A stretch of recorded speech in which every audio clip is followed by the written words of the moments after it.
Assalamualaikum warahmatullahi wabarakatuh. Waalaikumsalam warahmatullahi wabarakatuh. Perkenalkan, nama Bapak Ahmad Nur Fauzan, mahasiswa PPL PPG UIN Wonosobo Semarang, kelas 3C angkatan 2022. Demikian perkenalan dari Bapak. Atas perhatiannya diucapkan terima kasih. Assalamualaikum warahmatullahi wabarakatuh. Waalaikumsalam warahmatullahi wabarakatuh. Alhamdulillahirabbil alamin wassalatu wassalamu ala asrofil anbiya'i wal mursalin sayyidina wa maulana Muhammadin wa ala alihi wa ashabihi ajma'in. Amma ba'du. Alhamdulillah, pada kesempatan hari ini kita bisa bertemu dalam rangka pembelajaran dengan materi bab perkembangan Islam di dunia. Untuk itu, sebelum pembelajaran kita laksanakan, mohon berkenan kepada Mas Jafar Pranaja, pemimpin doa. Bagi teman-teman, sebelum kita mengawali pembelajaran pada pagi hari ini, kita mulai. Bismillahirrahmanirrahim. Alhamdulillahirabbil alamin. Ar-Rahmanir-Rahim. Maliki yaumiddin. Iyyaka na'budu wa iyyaka nasta'in. Ihdinas siratal mustaqim. Siratal ladzina an'amta 'alaihim ghairil maghdubi 'alaihim waladdallin. Amin. Raditu billahi rabban wa bil islami dinan wa bi Muhammadin nabiyyan wa rasulah. Rabbi zidni ilma warzuqni fahma. Amin ya rabbal alamin. Anak-anak sekalian, sehat semuanya?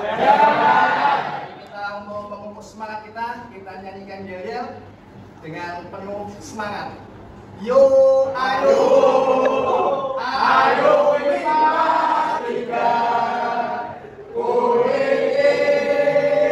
belajar agama. Yo, ayo, ayo lima tiga, belajar agama. Siapa kita? Lima tiga. Gimana kita? Di sebelah Semarang. Baiklah, kemarin kalian sudah mempelajari terkait dengan sejarah yang ada di Indonesia. Saat ini kita akan mempelajari sejarah perkembangan Islam di belahan dunia. Ya, untuk ngecek kehadiran hari ini, Bapak akan absensi secara umum. Kelas 12 MIPA 3 hadir semuanya ya. Tidak ada yang tidak hadir hari ini. Alhamdulillah bisa hadir semua. Tolong tempat duduknya yang menempati posisi di belakang bisa pindah ke depan. Ya. Posisi menghadap ke depan. Ya. Dan posisi untuk siap menerima pelajaran. Baik, untuk absensi saya kira cukup. Kita lanjutkan bahwa kemarin kita sudah mempelajari tentang sejarah perkembangan Islam di Indonesia. Kita lanjutkan materi kita pada kesempatan hari ini, yaitu kita akan membicarakan sejarah perkembangan Islam di belahan dunia. Ya, apa saja yang menjadi materi kita? Ya, tentunya Pak Dosen mau tanya kepada kalian. Tahu nggak bahwa agama Islam itu tidak hanya di Indonesia? Ya, sebutkan selain negara yang penghuninya atau penduduknya beragama Islam. Ada yang bisa? Arab Saudi, Pakistan, Iran, itu yang bagian Asia. Yang di Eropa, Turki,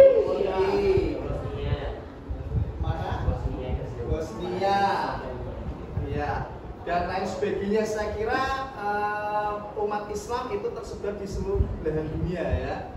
Jadi kenapa Islam kok bisa diterima oleh seluruh penduduk dunia? Ada yang tahu?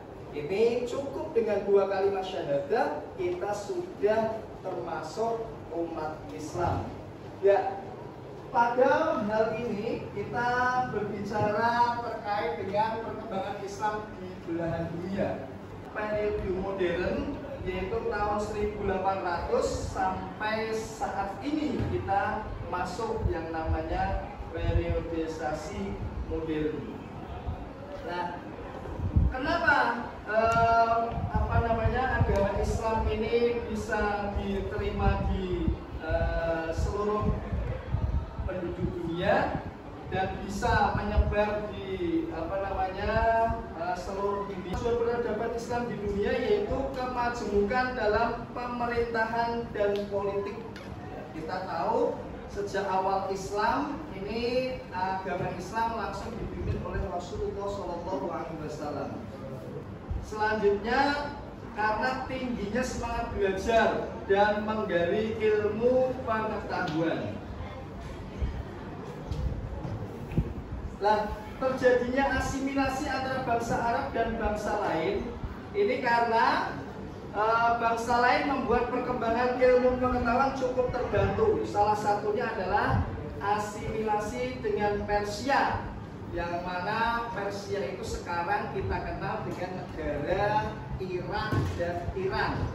Nah, sebelum nama Persia pun ini peradabannya namanya Babilonia. Ya. Jadi ternyata di Jazirah Arab ini perkembangannya dan peradabannya sudah cukup tua dibanding dengan Nusantara yang kita tempati, khususnya di negara Indonesia. Nah, ini dilakukan dalam 3 fase, yaitu yang pertama pada masa sahabat, yaitu masa Khalifah Al-Mansur hingga Harun Ar-Rasyid. Pada fase ini penerjemah didominasi oleh karya-karya di bidang astronomi dan mantik. Yang kedua, masa Khalifah Al-Ma'mun hingga tahun 300 Hijriah. Buku-buku yang banyak diterjemahkan adalah bidang filsafat dan kedokteran. Dan yang keempat, yaitu setelah tahun 300 Hijriah, dalam masa ini proses penerjemahan semakin berkembang, terutama setelah adanya pembuatan kertas. Berkembangnya keilmuan Muslim untuk lebih banyak berkarya dalam kemajuan pendidikan Islam, sehingga muncul ilmuwan seperti Jabir bin Hayyan, Al-Kindi, Al-Razi, dan Al-Khawarizmi. Nah, bahkan dikatakan, sebagian pendapat mengatakan seperti Aristoteles, Socrates, ini adalah ahli filosof yang mungkin pada masanya dia diutus oleh Allah, salah satu nabi yang membawa ajaran. Cuma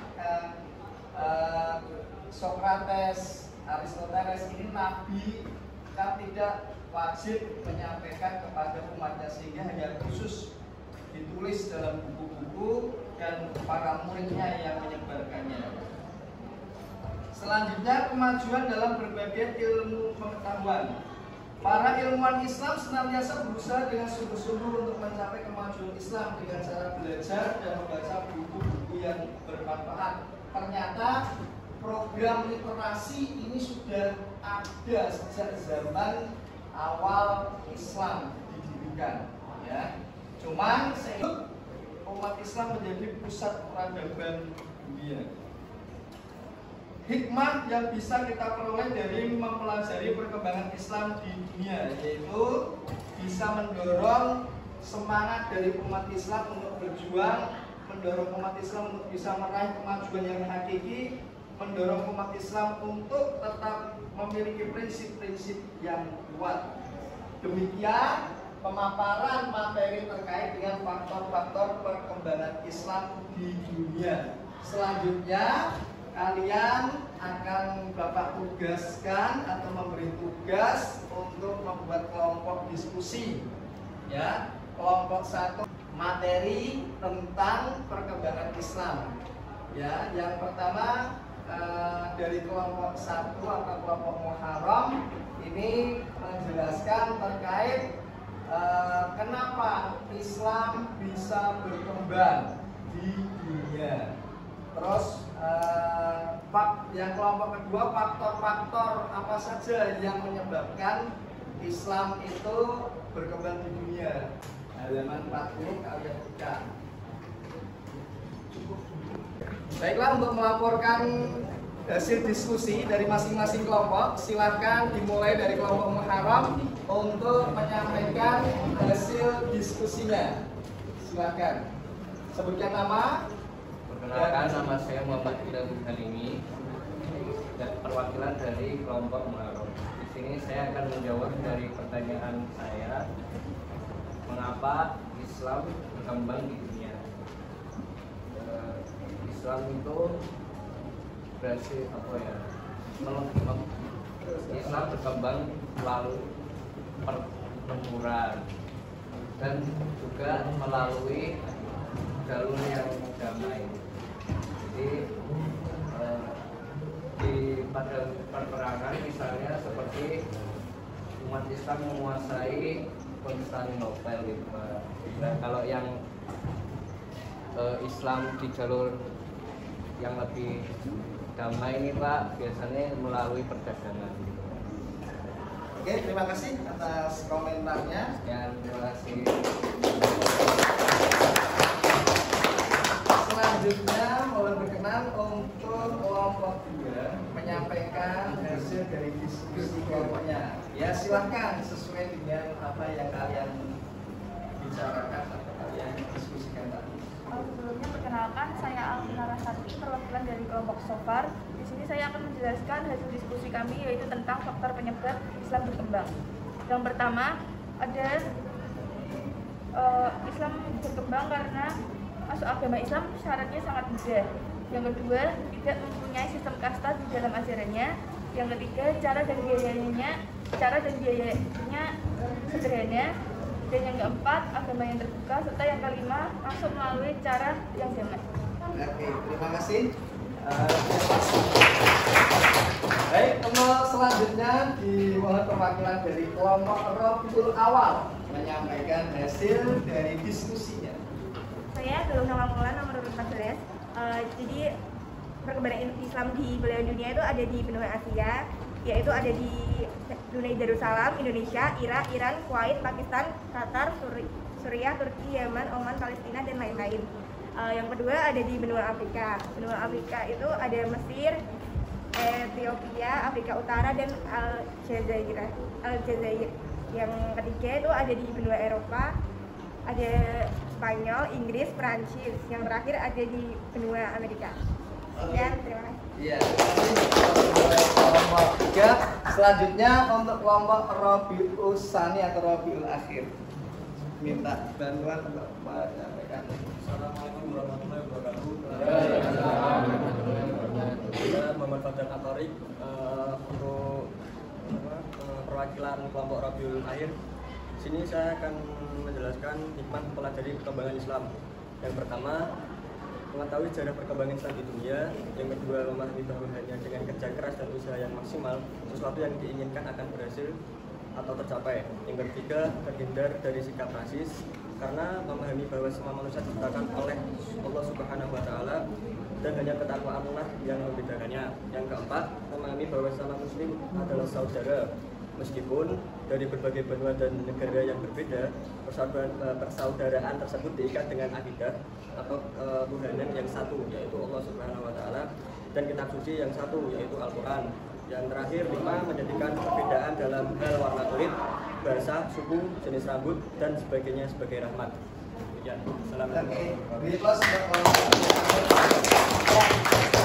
Jika tadi kalian sudah mendiskusikan terkait materi faktor-faktor perkembangan Islam di dunia. Selanjutnya kalian bisa untuk membuat tugas proyek, yaitu dengan membuat buku mumbul. Ya, membuat buku mumbul. Nanti untuk kaitan dengan bahan-bahannya tentunya ada kertas, kardus, ya, terus ada gunting, lem, double tape, solasi, dan lain sebagainya nanti akan Bapak share melalui grup kelas ini.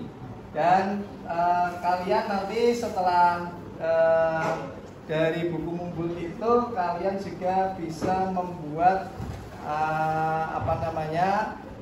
video terkait dengan cuplikan-cuplikan tentang faktor-faktor perkembangan Islam melalui YouTube atau link-link sumber yang lain yang terpercaya. Demikian pembelajaran pendidikan agama Islam terkait dengan bab faktor-faktor kemajuan Islam di dunia. Semoga bermanfaat dan kita akhiri dengan berdoa, membaca doa kafaratul majlis dan sholawat idul qunut. Bismillahirrahmanirrahim. Subhanallahumma wa bihamdika asyhadu an la ilaha illa anta astaghfiruka wa atubu ilaik. Allahumma sholli ala sayyidina Muhammadin bil qulubi wa dawaiha wal afiyati abdani wa shifaiha wa nuril absari wa biyaiha wa ala alihi wa sahbihi wa sallim. Kalau ada sumur di ladang, berilah kita menumpang mandi. Kalau ada umur yang panjang, insya Allah kita bertemu kembali. Semoga sukses selalu. Wabillahi taufiq wal hidayah, wa inayah. Wassalamualaikum warahmatullahi wabarakatuh. Waalaikumsalam.